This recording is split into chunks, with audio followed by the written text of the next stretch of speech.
As the floodwaters recede, Australians are still shocked by the scale of devastation. Our hearts go out to people who've lost their lives and families who've lost loved ones and people and families who've lost everything in these floods.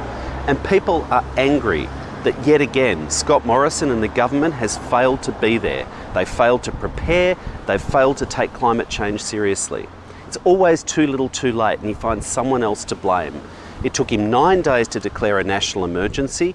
He was slow to deploy the Defence Forces when people were literally swimming for their lives. They said, get a MyGov account online if you want a disaster payment. Well, how do you do that with no power or reception? Services Australia should have been there on the ground, and he just blames the premiers and everyone else. He's failed to prepare and adapt. These crises were and are predicted. And yet Scott Morrison has funded not one disaster mitigation project. He's spent not 1 cent from his emergency response fund. It's a $4.8 billion fund. He's earned $800 million of interest. It's not a bloody term deposit. He'd promised years ago to spend $200 million a year. He announced that, but he didn't deliver on disaster prevention works.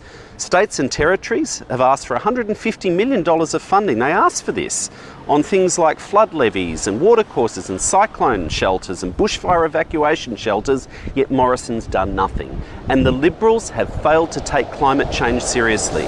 This is climate change happening now. Sad to say, but it's what the scientists predicted. And yet he's got Tony Abbott's targets, he's not investing properly in renewables, and he's still in denial, or half his government is, that it's even happening.